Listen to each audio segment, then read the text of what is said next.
pessoal, bem-vindos ao videocast Papo de Cinema. Hoje o assunto é Clint Eastwood, porque esse fim de semana está estreando um novo filme com ele, não dirigido, mas com ele estrelando Curvas da Vida, junto com Justin Timberlake, junto com Amy Adams. Eu sou Rodrigo de Oliveira, Roberto Milani, Matheus Bonez. Hoje a gente fala então sobre a obra do Clint Eastwood. Eu já me confesso um grande fã. Dá pra ver aqui. Dá pra ver, né? Tu lembra os filmes de fora, que é o meu aqui, o Menina de Ouro. Que eu tenho em casa também, eu não trouxe, que eu sabia que ia trazer. E o único que eu tenho é o Ponte Madison, e é por causa da Meryl, não por causa dele. E o meu foi perdido, o Ponte Madison, que é o meu preferido.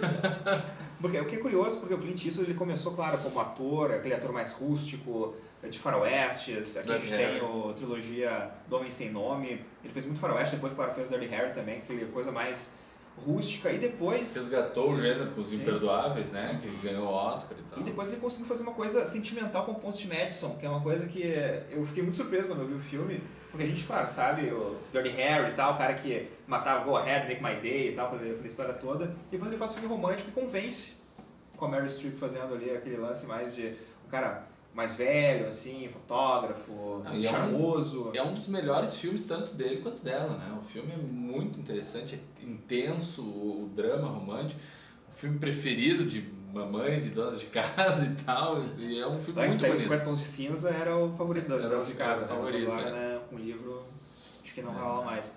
Mas vocês curtem o Clint Eastwood mais como diretor ou como ator? Eu tô gostando, olha, eu acho ele um ótimo diretor. Um ótimo diretor. Eu não... Enquanto ator, se não é um Gran Torino, que ele tá excelente, o filme é maravilhoso, e o personagem se adapta exatamente à persona que a gente imagina do Dirty Harry, né, já nessa fase da vida, dessa idade, eu me canso um pouco. Por exemplo, ele foi indicado ao Oscar melhor ator, né, por Menina de Ouro. Nunca teria feito isso. Eu não teria indicado. Pra mim não tem nada de especial, né. Eu já discordo muito, porque eu acho ele consegue... Eu nem gosto do filme, né. Eu já acho o filme... Eu acho o filme superestimado também. Eu acho que é bom o filme, ponto, né. E a atuação dele é ok, tipo, é ele. É que o Menina de Ouro é uma coisa muito estranha, porque tu começa a ver o filme e tu acha que vai ser o Rock de saia, sabe? Tu acha que vai ser, sabe, aquela mulher que tá crescendo na vida, vai conseguir finalmente ser uma boxeadora famosa e tal. Quando tu vê o filme, te dá um baque. E aquele baque do meio do filme, que se tu viu, tu sabe qual que é, né? Muda totalmente a história, e o Clint Eastwood também muda a partir dali, porque ele era um treinador de boxe, durão também, como os papéis dele geralmente são, né? Dele, exato. Só que ele acaba se enternecendo por essa menina. E essa menina de ouro que acaba acontecendo o que acontece no filme, as coisas mudam e ele tem que ter uma decisão. E aquela decisão dele muda tudo. Eu acho que foi por isso, por causa daquela cena no hospital, que ele ganhou a indicação. Pode ser, porque mas eu acho que esse filme entrou meio numa onda, né? Eu acho que o filme, assim, todo mundo acabou se empolgando muito. E foi aquele ano que foi bem fraco, eu nem lembro na verdade que tinha naquele ano, foi bem fraco, assim, de filmes, e acabou sobressaindo, né? Porque tanto que ela mesmo, eu acho, é aquela muito diferente, por exemplo, que é um filme muito mais, traz muito mais, oferece muito mais espectador, que é o Mr. Graver, né, Sou Menino de Lobo, e que ele só dirige, né? Sim. Então, assim, eu acho que dos trabalhos dele como diretor é um dos melhores, esse. Os Imperdoáveis eu gosto muito. Que é muito bom, que ele desconstrói o lance. Exatamente, até como ator e como o Gene Hackman tá maravilhoso, eu gosto muito desse filme. O que você sabe do Gene Hackman, hein? O cara tá aposentado e eu, tipo...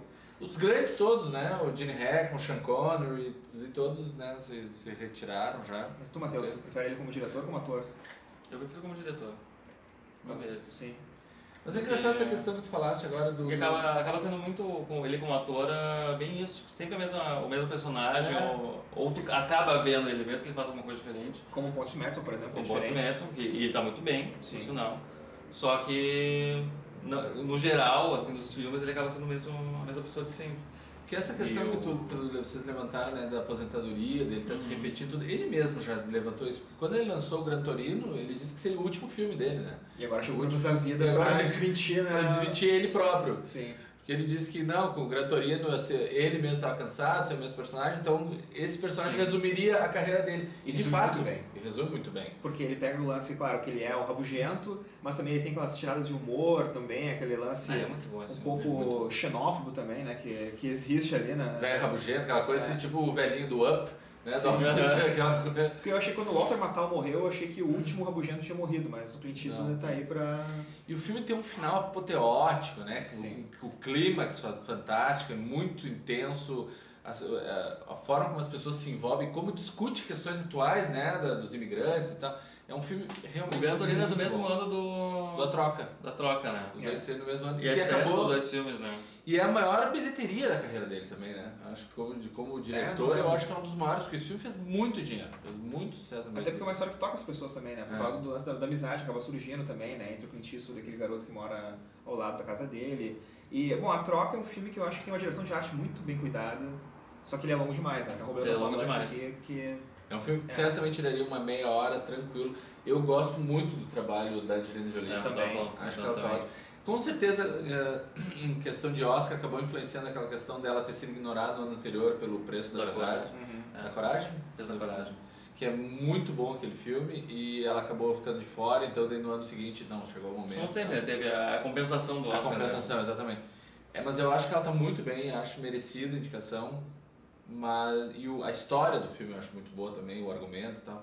Mas realmente se estende demais. É muito comprido, o filme tem. Tem uma hora que parece que ele vai acabar e não acaba, sabe? Exatamente. Começa de novo, né? Poderia ter acabado 3 vezes, né? Eu lembro que eu brincava com isso na época. E já aqueles com o Matt Damon, Invictus, por exemplo, Além da Vida, são dois filmes que eu acho que já não são o melhor dele. O Invictus, por exemplo, é um filme muito bom que tem o Morgan Freeman fazendo o papel do Mandela, que é excelente.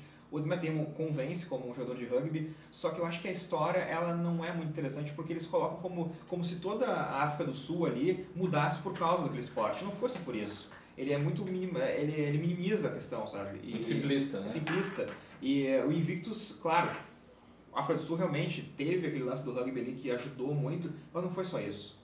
Então acho que o filme ele simplista dessa forma. Eu concordo contigo, acho que poderia se render muito mais nessa questão da discussão toda.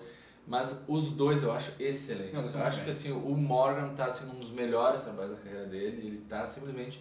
Ele é uma coisa quase sobrenatural, né? Ele virou uma. Mas eu acho que é muito mais pela atuação dele que o filme é bom do que por outra coisa. Não é pela direção do Clint Eastwood nem nada. Já o Além da Vida, ele tem alguns momentos interessantes, ele tem aquele lance das 3 histórias também que depois vão se encaixando, mas não dá liga. O Além da Vida é os 15 minutos iniciais, aquela cena maravilhosa do tsunami e tudo, e o resto depois. Foi indicado ao Oscar, até inclusive por isso, efeitos especiais.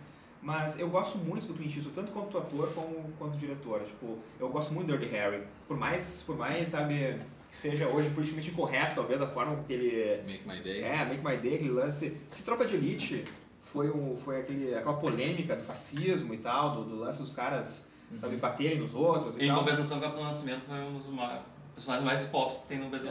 E o Dirty Harry é pai do Capitão Nascimento, sabe? O Dirty Harry, ele atira primeiro e pergunta depois, sabe? Sim. E é muito divertido a história, porque o Dirty Harry é aquele policial que é rabugento, ele faz as coisas por ele mesmo, não respeita as regras, e quando vê, ele consegue resolver as coisas, né? É uma pentalogia, digamos assim, são 5 filmes do Dirty Harry. São 5 e são muito divertidos, vale a pena conferir. Os últimos não são tão bons, mas esse primeiro aqui, o Dirty Harry, que é o primeiro, né? Esse é muito bom. E claro, a trilogia do Homem Sem Nome é um clássico, né? Quem gosta de faroeste, quem gosta de western, tem que assistir, né? Sérgio Leone, um Clint Eastwood, aquele lance italiano, né? O Spaghetti.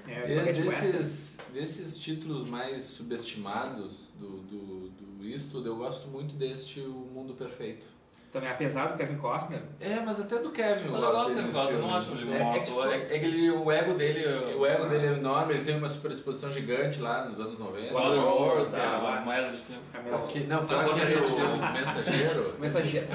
Deus! Quem é que vai aguentar ver 3 horas com um carteiro? Eu tenho DVD e não vi aquele filme até hoje. Tem DVD? Não, eu ganhei. A pergunta é por que ele tem DVD dele? Não, porque o Kevin Costner ele tem bons filmes, mas eu sempre digo que são apesar dele, em vez tipo o JFK, por exemplo, apesar dele que o filme é bom.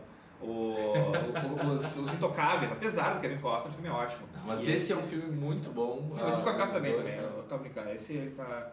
E é um filme que acabou meio, né, passou meio que em branco, assim, eu acho, né? Eu acho um filme bonito, apesar de ser um ladrão que sequestra uma criança e tem uma perseguição através... Mas a relação da criança também com ele é legal. É meio que, sabe...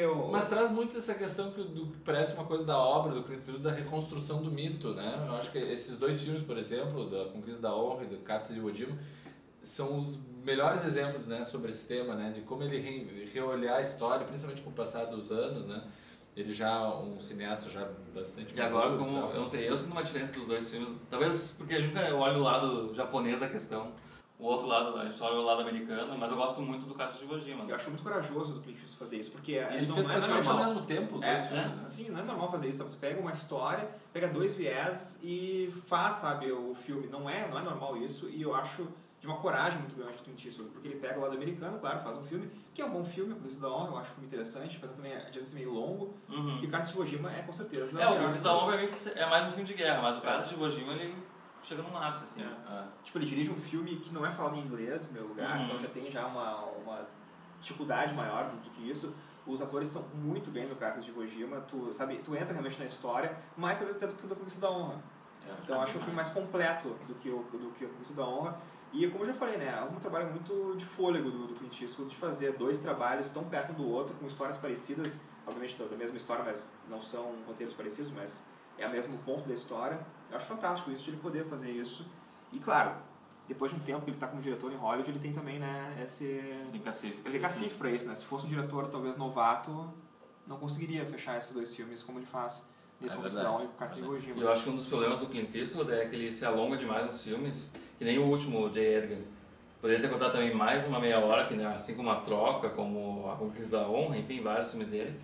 E... tem poder de síntese, pelo visto. E acaba tendo, não sei, e esse J. Edgar, esse plano específico dele, eu acho Tu gosta, né, Roberto? Mas eu não gosto. Mas falando sobre essa questão, é engraçado, porque sempre que tu lê uma entrevista, uma matéria sobre bastidores, tu diz que ele ensaia super pouco, que é 2 takes. Engraçado que o cara que é tão direto, no seu filme, no resultado, acaba sendo se estendendo. E acaba que, às vezes, uma proposta interessante acaba se perdendo. O J. Edgar tem uma proposta interessante, tem a questão dele tentar a homossexualidade do J. Edgar, só que justamente esse propósito dele, que não tem nenhuma comprovação científica. Também, como tu mesmo me disse uma vez. Eu li uma entrevista agora. Mas não é muito mal, é superficial. Sabe? Com o lançamento do Skyfall, 007, com a Judi Dench, e ela comparando como é que foi trabalhar com o Sam Mendes no Skyfall e como foi trabalhar com o Eastwood no J. Edgar. Assim, que no Skyfall eles tiveram que ensaiar horrores, etc e tal, pra conseguir chegar. E com o J. Edgar era assim, 1, 2, teu, vamos pra próxima. E era assim, vamos lá, vamos. Por isso que ele consegue fazer um filme por ano quase, né, também. Exato. Tem isso, né? Eu acho que, né, e essa questão também da história, né, que ele estava falando de como ele vai atrás dos mitos históricos do americano, né, formação do país, a guerra, sabe, os estrangeiros chegando, e agora essa questão do J. Edgar também. Como ele está passando por história de outros lugares, como da África do Sul, né, com Invictus também. Ele acha um cara que gosta muito desse lance, né, da história. Mas agora, Curvas da Vida estreando, ele trabalha novamente com um colaborador, né? A gente vê que pela obra, né, como ele tem os seus parceiros, né, por exemplo, como Morgan Freeman, né, que fez 2, 3 filmes com ele, ganhou o Oscar num filme dele, né? Eu também acho que é um outro. E eu acho que... E tem a questão desse diretor, o Robert Lawrence, que está estreando como realizador com o Curvas da Vida, mas é um cara que já foi indicado ao Oscar pelo Menina de Ouro, pelo Sob Meninos e Lobos, é um cara que trabalhou com isso em vários filmes e que tinha essa ideia, também lendo material sobre o filme, o Eastwood pergunta, né, pô, tu nem te aposentar, tu tinha deixado de ser ator, por que voltar nesse filme? Ele disse, eu acompanhei o filme desde o início, porque o Robert Lawrence é um grande parceiro dele, e sempre que o cara estava escrevendo o roteiro, tinha uma dúvida, chamava isso, e foi quase que natural esse personagem, que é um olheiro de beisebol, né, ser construído, foi moldado à figura do Eastwood. Então, quando chegou o ponto que o roteiro estava pronto, o Eastwood mesmo olhou e disse, bom, sou eu, né, eu que tenho que fazer isso. Vou ter que fazer, vou ter que abraçar essa então. Vou ter que abraçar essa. E é bacana que ele traz nesse filme 2 grandes atores do momento, né? Tem a Amy Adams, que já está com 3 indicações ao Oscar, né? Muito boa atriz, que consegue fazer, tem um timing cômico como do Encantada perfeito. Que é outra, aquela jeito de ser indicado. E consegue fazer um dramalhão como Dúvida ao mesmo tempo, sabe? Ele está super bem. E o Justin Timberlake, que está cada vez mais ator e menos cantor, né? Tá bem, né? Saindo muito bem. Porque Rede Social ele tá muito bem, né? Porque ele faz o papel. A Amizade Colorida ele tá muito bem. Fecha, a Amizade Colorida não vi, né? Mas o Rede Social ele tá bem muito bem. Ele tá muito bem. Então, pessoal, vamos encerrando por aqui. Curvas da Vida estreando. Quem curtiu o nosso videocast, então assine nosso canal aqui no YouTube. A gente agradece aos views aqui. E www.papocinema.com.br, leia as críticas de vários filmes do Clint Eastwood, também Curvas da Vida que está saindo esse fim de semana. Grande abraço, até a próxima.